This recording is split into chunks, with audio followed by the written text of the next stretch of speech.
Putin से कहा है कि 50 दिन के अंदर युद्ध खत्म करो, नहीं तो रूस के खिलाफ 100% टैरिफ लगा दिया जाएगा। लेकिन इससे बड़ा झटका यूक्रेन को लगा है, क्योंकि जर्मनी से जेलेंस्की के लिए बहुत बुरी खबर आई है। जर्मनी ने अपना वो हथियार यूक्रेन को देने से मना कर दिया है, जिसकी बदौलत जेलेंस्की रूस पर बहुत बड़ा हमला करने का प्लान बना चुके हैं।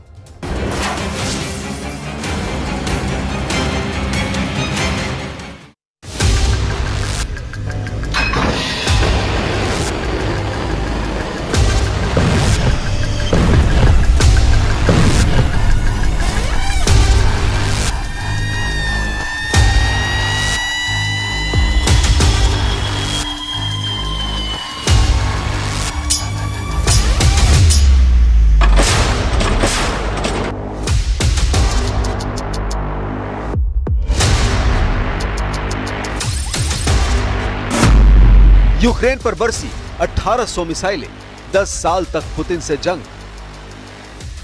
अगर 3.5 साल बाद भी रूस यूक्रेन जंग कम होने के बजाय तेज हो रही है, तो इसका मतलब साफ है कि रूस के खिलाफ अमेरिका और नेटो देश बड़ी जंग की तैयारी में जुट गए हैं।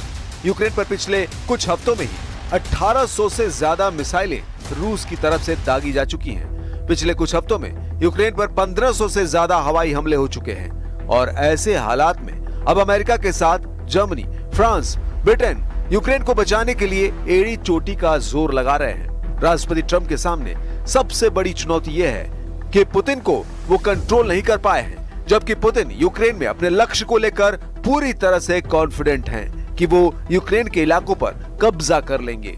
कुल मिलाकर इस वक्त जहां रूसी जनरल यूक्रेन में घुसकर इलाकों को चेक कर रहे हैं, तो वहीं दूसरी तरफ अमेरिका अपने घातक हथियार नेटो देशों को बेचने में जुट गया है। 50 से ज्यादा F-35 जेट की डिमांड अमेरिका भेजी जा चुकी है। ऐसे हालात में अब सवाल उठता है कि पुतिन का अगला कदम क्या होगा। रूस की मिसाइल सुनामी यूक्रेन को बचाएगी पैट्रियट मिसाइल।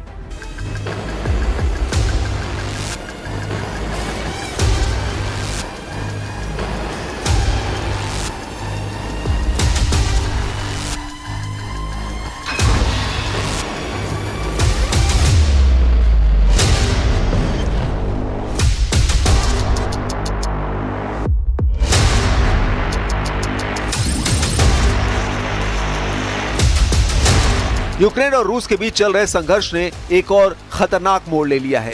13 जुलाई को यूक्रेनी राष्ट्रपति वोलोदिमीर जेलेंस्की ने रूस द्वारा किए गए ताजे हमले को खौफनाक बताते हुए इसे पुतिन का शैतानी हमला करार दिया है।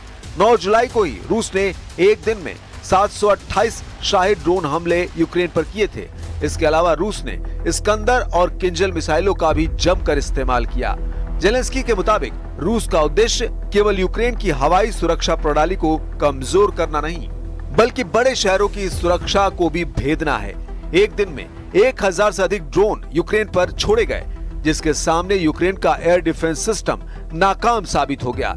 इसी को देखते हुए ट्रंप सरकार ने यूक्रेन को पैट्रियट मिसाइल सिस्टम देने का मन बना लिया है।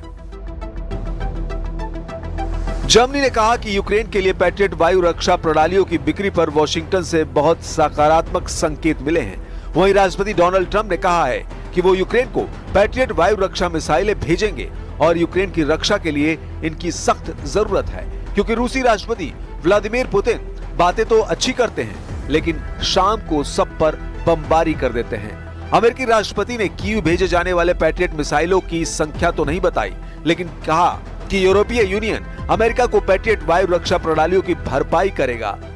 ट्रंप का दावा कि पैट्रियट मिसाइल यूक्रेन को मिलेगी और इसका 100% भुगतान यूरोपीय यूनियन करेंगे। ट्रंप ने कहा, हम ऐसा ही चाहते हैं। Wir erleben in den letzten Tagen durchaus positive Signale, auch von unseren US-Partnern, was das Thema Luftverteidigungssysteme angeht, was das Thema Patriot angeht. Bundesminister Pistorius ist gerade auf dem Weg, gerade im Flugzeug auf dem Weg nach Washington und wird diese Gespräche, diese Abstimmung heute fortführen. इधर रूसी सरकारी television पर जाने माने पत्रकार Pablo जारुबिन के साथ एक इंटरव्यू में कहा है कि वो यूरोपीय देशों पर नजर बनाए हुए हैं, जो संघर्ष को और ज्यादा भड़काना चाहते हैं। पुतिन का इशारा यूक्रेन को दिए जाने वाले पैट्रियट वायु रक्षा प्रणालियों को लेकर था। We will send them Patriots. which they desperately need, because Putin really surprised a lot of people. He talks nice and then he bombs everybody in the evening. So there's a little bit of a problem there, and I don't like it. Много слов сказано о дороговизне и так далее. Теперь вроде получается, что эти поставки будут оплачивать со стороны Европы, что-то будут оплачивать, что-то не будут, но фактом остается то, что поставки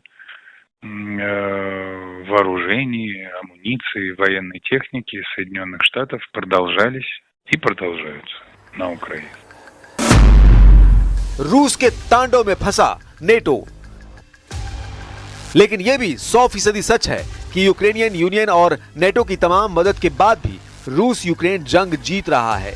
जिस तरीके से रूस बड़े इलाकों पर कब्जा कर रहा है वो हैरान करने वाला है। जरा रूस के जनरल स्टाफ के प्रमुख वालेरी गेरासिमोव का ये वीडियो देखिए। 14 जुलाई के इस वीडियो में रूस के जनरल स्टाफ के प्रमुख वालेरी गेरासिमोव को पूर्वी यूक्रेन के डोनेस्क क्षेत्र के पोक्रोवस्क इलाके में देखा जा सकता है। रूस के जनरल स्टाफ के प्रमुख वालेरी गेरासिमोव पूर्वी यूक्रेन के इलाकों में रूसी सेना का हौसला बढ़ाने पहुंचे थे। रूस के चीफ कमांडर को नक्शे पर यूक्रेनी इलाकों पर किए गए कब्जों को देखते हुए साफ देखा जा सकता है। हम आपको बता दें, पोक्रोवस्क, जिसे रूस सोवियत काल के अपने नाम क्रास्नो आर्मेइस्क से पुकारता है, पूरे डोनेस्क क्षेत्र पर नियंत्रण हासिल करने के लिए जी जान से लगा हुआ है। क्रीमिया, लुहांस्क क्षेत्र, डोनेस्क, ज़पोरिजिया और खेरसोन क्षेत्रों का 70% से अधिक और खार्किव और सुमे क्षेत्रों के कुछ हिस्से रूस के कब्जे में आ चुके हैं। 24 फरवरी 2022 अब तक रूस यूक्रेन के 1,61,000 वर्ग किलोमीटर इलाके पर कब्जा कर चुका है। ये यूक्रेन की कुल जमीन का लगभग 27% है।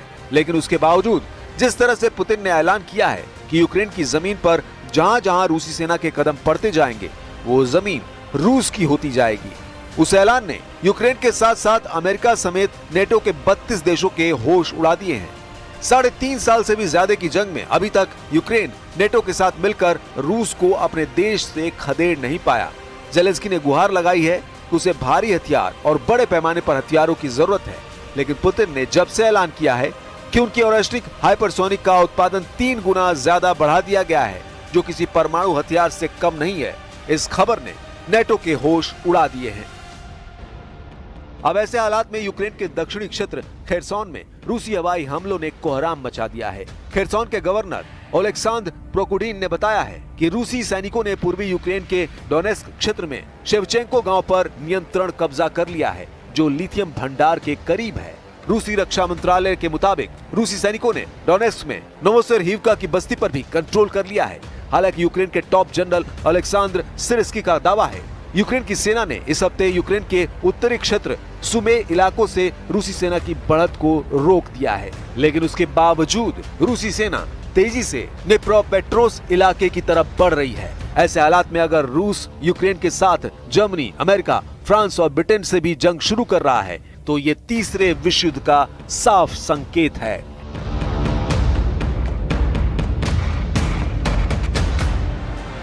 इधर रूस के खतरे को देखते हुए द हेग में हुई समिट के दौरान नेटो सदस्य देशों के नेताओं ने सामूहिक रक्षा बजट बढ़ाने पर फैसला लिया है।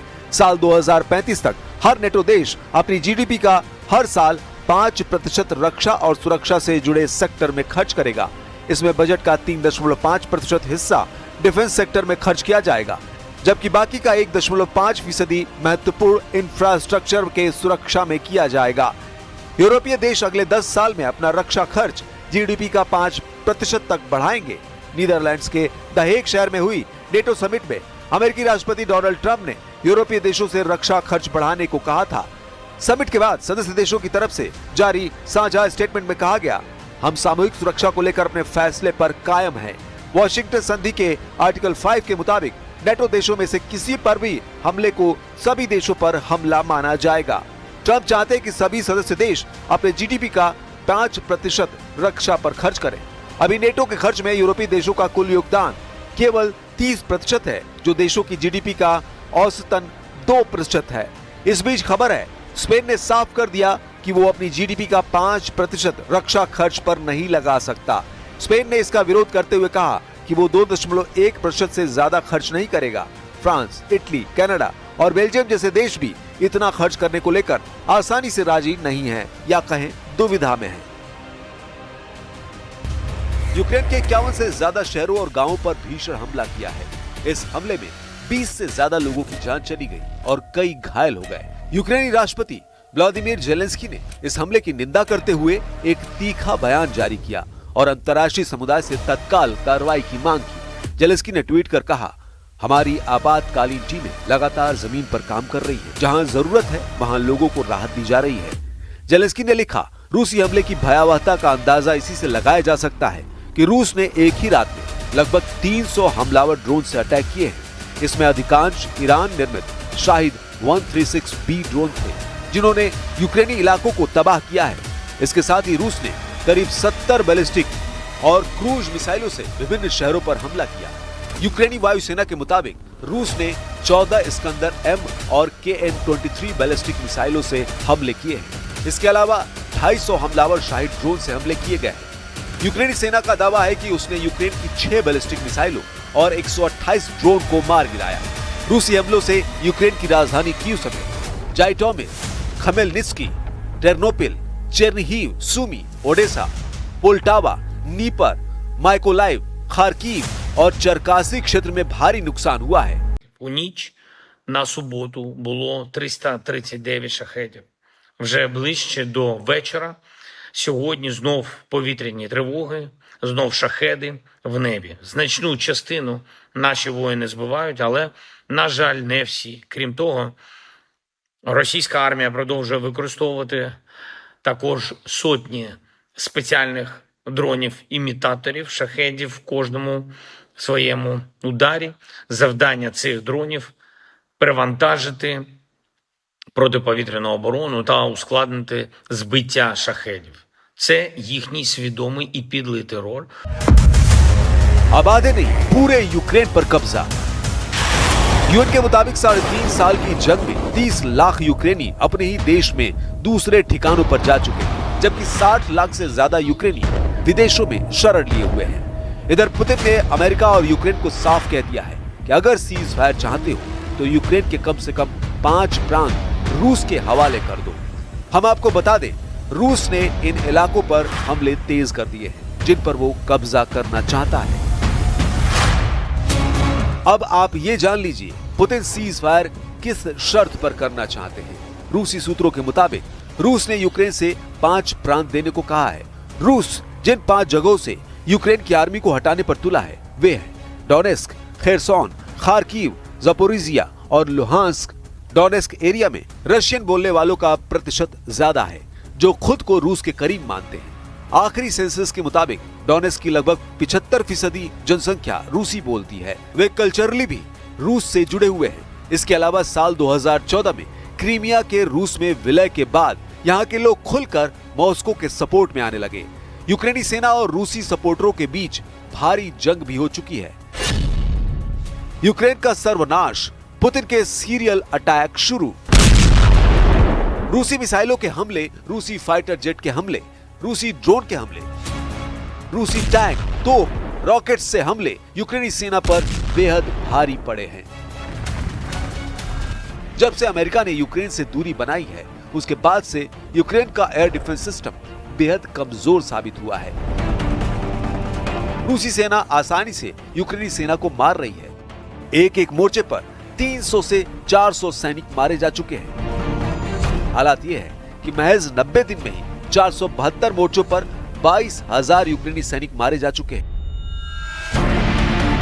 पिछले 4 दिनों से जो तस्वीरें आ रही हैं, वो बेहद भयानक है। रूसी हमलों से यूक्रेन का खार्कीव इलाका आग का गोला बन चुका है। अब आप ये भी जान लीजिए कि पूर्वी यूक्रेन के डोनेस्क में वे कौन से 7 इलाके हैं जहां यूक्रेनी सेना की बुरी तरह से हार हुई है।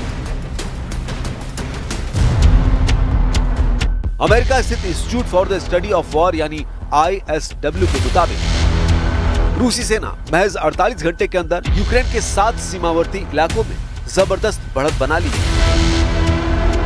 ISW के दावों के मुताबिक पूर्वी यूक्रेन के डोनेस्क क्षेत्र में सिवरस्क, टोरेस्क, पोक्रोवस्क और वेलिका नोवोसिल्का शहरों पर रूसी सेना ने कब्जा करने का दावा किया है। यहाँ तक कि यूक्रेन के ज़पोरोजिया क्षेत्र में बढ़त हासिल कर ली है।